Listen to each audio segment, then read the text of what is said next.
বাঁশির শব্দ শুনে রাধা তার দেহকে ত্যাগ করে দেন। তাই রাধার মৃত্যু সহ্য করতে না পেরে কৃষ্ণ তাদের প্রেমের প্রতীকী হিসাবে বাঁশিটিকে ভেঙে ফেলেছিলেন।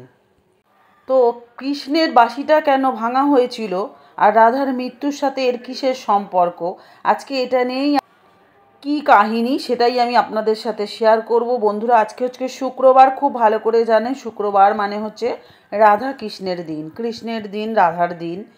তো আমরা আজকে তাই রাধা কৃষ্ণকে নিয়েই বলবো, ভগবানের কথা শুনবো, ভগবানের বাঁশি কেন ভাঙা হয়েছিল আর রাধার মৃত্যুই বা কীভাবে হয়েছিল, এর সাথে যে কাহিনী আছে সেটাই আমি আপনাদের সাথে আজকে শেয়ার করব। তো বন্ধুরা, আপনারা আশা করি ভালো আছেন আর আমার মনটাও আজকে একটু ভালো আছে, তাই একটু রাধা কৃষ্ণের কথাই হোক আজকে। তো আমি শুরু করার আগে এটাই বলবো, আজকে যারা আমার চ্যানেলে প্রথম ভিজিট করেছেন অবশ্যই আমার চ্যানেলটা সাবস্ক্রিপশন করে রাখবেন, অল বাটনে প্রেস করে রাখবেন, তাহলে ভিডিওগুলো দিলে পেয়ে যাবেন। আমি এই ধরনের মোটিভেশন ইনফরমেশনের ভিডিও দিই। আর অবশ্যই লাইক কমেন্ট শেয়ার করতে কিন্তু ভুলবেন না। তো বন্ধুরা, চলুন আজকে আমি রাধা কৃষ্ণের কথায় যাই। কেন কৃষ্ণ তার বাঁশিটা ভেঙে দিয়েছিল আর তার সাথে রাধার মৃত্যুর কী সম্পর্ক। প্রচলিত বিশ্বাস অনুযায়ী কৃষ্ণ যখন শেষবারের মতো তার বাঁশি বাজান, তখন সেই সুর শুনে রাধা তার শেষ নিঃশ্বাস ত্যাগ করেন। এটি একটি আধ্যাত্মিক ঘটনা আমাদের কাছে, যেখানে রাধা তার শরীর ছেড়ে পরলোকে যান এবং তার মৃত্যুর কারণ ছিল এই কৃষ্ণের মধুর বাঁশি। কিন্তু জয় শ্রীকৃষ্ণ, রাধে রাধে। এই যে শ্রীকৃষ্ণের কথা বলতে গেলেই আমরা কৃষ্ণের আগে রাধাকে রাখি, অর্থাৎ আমরা রাধা কৃষ্ণ বলি। তাই রাধা এবং কৃষ্ণকে আমরা যুগলিত রূপ হিসাবে দেখি। তাদের আধ্যাত্মিক প্রেমের সম্বন্ধিত বিষয়টি উল্লেখিত আছে।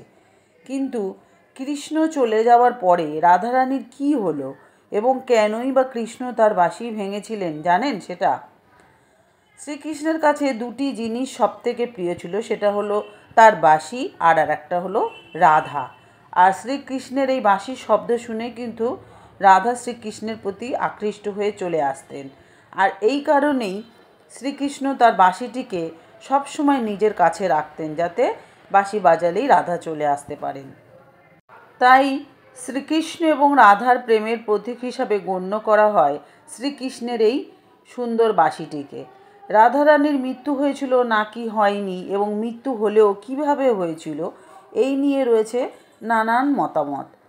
আর এই সব মতের মধ্যে একটা হলো, যখন শ্রীকৃষ্ণ ও বলরামকে মামা কংস আমন্ত্রিত করেছিলেন, তখন শ্রীকৃষ্ণ রাধা থেকে প্রথমবারের জন্য আলাদা হয়ে গিয়েছিলেন। শ্রীকৃষ্ণ যখন বৃন্দাবন ছেড়ে মথুরার দিকে যাত্রা করছিলেন, তার আগে রাধার সঙ্গে উনি দেখা করেছিলেন, তার মনের সমস্ত কথা খুলে বলেছিলেন। তখন প্রতিজ্ঞা করেছিলেন যে রাধার কাছেই তিনি আবার ফিরে আসবেন। তারপর শ্রীকৃষ্ণ মথুরার দিকে রওনা দিয়েছিলেন। শ্রীকৃষ্ণের বৃন্দাবন ছেড়ে যাওয়ার পর রাধার বর্ণনা খুব একটা পাওয়া যায় না, কিন্তু কৃষ্ণের বৃন্দাবন ছেড়ে যাবার আগে রাধার সঙ্গে যখন শেষবারের মতো দেখা হয়েছিল, তখন রাধা বলেছিলেন যে যদিও শ্রীকৃষ্ণ তার কাছ থেকে বহু দূরে চলে যাচ্ছেন, তবুও কৃষ্ণ তার হৃদয়ে সব সময় বিরাজ করবেন। এরপর শ্রীকৃষ্ণ মথুরায় গিয়ে তার মামা কংস এবং অন্যান্য দানবদের হত্যা করেন। তারপর শ্রীকৃষ্ণ সেখানকার প্রজাদের রক্ষা করার জন্য দ্বারকায় যান। সেখানে নিজ নগরী স্থাপন করেন এবং দ্বারকাধীশ নামে উনি জনপ্রিয় হয়েছিলেন। ওনাকে কিন্তু দ্বারকাধীশও বলা হয়।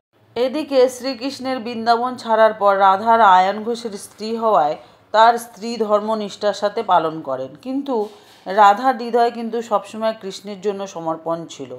রাধা রানীর স্ত্রী হিসাবে যা দায়িত্ব কর্তব্য ছিল সব নিষ্ঠার সাথে পালন করছেন, এবং রাধারানী সব দায়িত্ব থেকে মুক্তি পাওয়ার পর তিনি শেষবারের মতো কৃষ্ণর সাথে দেখা করতে গিয়েছিলেন।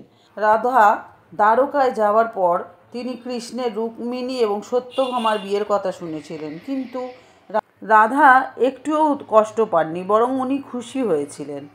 কৃষ্ণ রাধাকে দ্বারকায় দেখে খুব খুশি হয়েছিলেন। তবে কৃষ্ণের শহর দ্বারকাতে কেউ রাধাকে চিনত না, জানত না, এবং রাধা শ্রীকৃষ্ণকে অনুরোধ করায় শ্রীকৃষ্ণ তাকে প্রাসাদে এক সেবিকা হিসাবে নিযুক্ত করেছিলেন। তারপর থেকেই রাধা সারাদিন প্রাসাদেই থাকতেন এবং প্রাসাদ সম্পর্কিত নানা রকম কাজগুলো দেখাশোনা করতেন। তবে প্রাসাদে রাধা আগের মতো কৃষ্ণের সঙ্গে আধ্যাত্মিক সংযোগ অনুভব করতে পারতেন না। তাই ভেবেছিলেন যে প্রাসাদ থেকে তিনি দূরে চলে গেলেই শ্রীকৃষ্ণের সাথে গভীর ঘনিষ্ঠ সম্পর্ক স্থাপন করতে পারবেন, কাছে থেকে যেটা হবে না। এদিকে রাধারানী প্রাসাদ থেকে দূরে চলে যাওয়ার সিদ্ধান্ত নিয়েছিলেন, তবে কোথায় যাচ্ছিলেন তা তিনি নিজেও জানতেন না, কিন্তু ভগবান শ্রীকৃষ্ণ জানতেন। এদিকে রাধারানী যখন সম্পূর্ণ একাকী এবং দুর্বল হয়ে পড়েন, তখন তার শেষ সময় তার সামনে ভগবান কৃষ্ণ এসেছিলেন। তারপর ভগবান শ্রীকৃষ্ণ রাধাকে বলেন যেন রাধা তার কাছে কিছু দাবি করেন, অর্থাৎ তাকে কিছু চাইতে বলেছিলেন। তখন রাধা শ্রীকৃষ্ণকে অনুরোধ করেন যে তিনি শ্রীকৃষ্ণকে বাঁশি বাজানো অবস্থায় দেখতে চান। তারপর শ্রীকৃষ্ণ রাধার কথা রাখতে তার বাঁশি বের করেন এবং মধুরভাবে বাজাতে শুরু করেন। তারপর থেকে কৃষ্ণ দিনরাত বাঁশি বাজাতে থাকেন, যতক্ষণ না পর্যন্ত রাধা তার দেহ ত্যাগ করে আধ্যাত্মিক রূপ ধারণ করে শ্রীকৃষ্ণের সাথে বিলীন না হয়ে যান।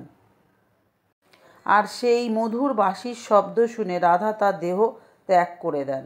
আর তাই রাধার মৃত্যু সহ্য করতে না পেরে তাদের প্রেমের প্রতীক যে বাঁশি, সেটাই ভেঙে ফেলেছিলেন শ্রীকৃষ্ণ। এটাই হচ্ছে এই রাধা কৃষ্ণের মিলন এবং বাঁশি ভাঙার যে কাহিনী, সেটা। এবার জানুন রাধা কৃষ্ণের বিয়ে কেন হয়নি। কারণ তাদের প্রেমকে মানবীয় সম্পর্কের ঊর্ধ্বে এক আধ্যাত্মিক সম্পর্ক হিসেবে দেখা হয়, যেখানে রাধা হলেন ঈশ্বরের প্রতি ভক্তির প্রতীক এবং কৃষ্ণ হলেন স্বয়ং ভগবান। আর এই সম্পর্কটি কোনো সাধারণ জাগতিক বন্ধন নয়, বরং এটি হলো ভক্তি এবং প্রেমময় সংযোগ, যা বৈবাহিক বন্ধনের চেয়ে অনেক বেশি গভীর।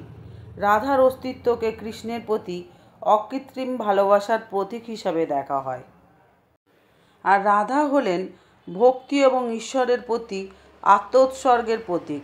রাধা শব্দটি রাধ ধাতু থেকে এসেছে, যার অর্থ হলো আরাধনা বা পুজো। তাই যে কেউ ঈশ্বরকে সম্পূর্ণভাবে আরাধনা করে তাকেই রাধা বলা হয়। কিছু প্রচলিত বিশ্বাস অনুযায়ী রাধা এবং কৃষ্ণ একটি সত্তার দুটি রূপ এবং তারা একত্রে রাধা কৃষ্ণ হিসাবে পূজিত হন।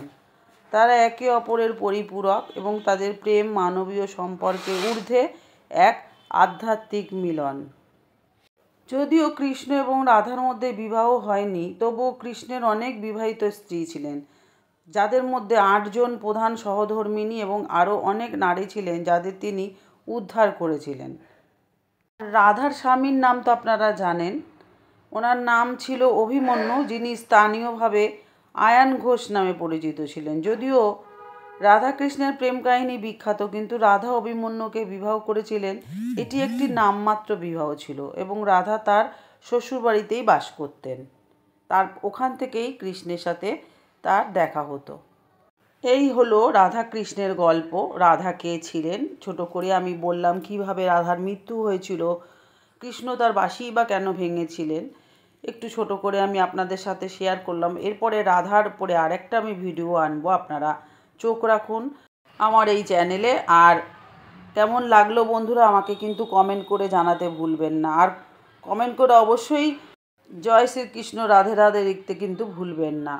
আর তাই বলবো, এতক্ষণ আমার ভিডিওর সাথে থাকার জন্য আপনাদেরকে অসংখ্য ধন্যবাদ। সবাই ভালো থাকুন, সুস্থ থাকুন, আনন্দে থাকুন, বেশি বেশি করে রাধা কৃষ্ণের নাম করুন। তাহলে আজকে আসি, আবার দেখা হচ্ছে নতুন আরেকটা ভিডিও নিয়ে। জয় রাধে, জয় রাধে, জয় রাধে।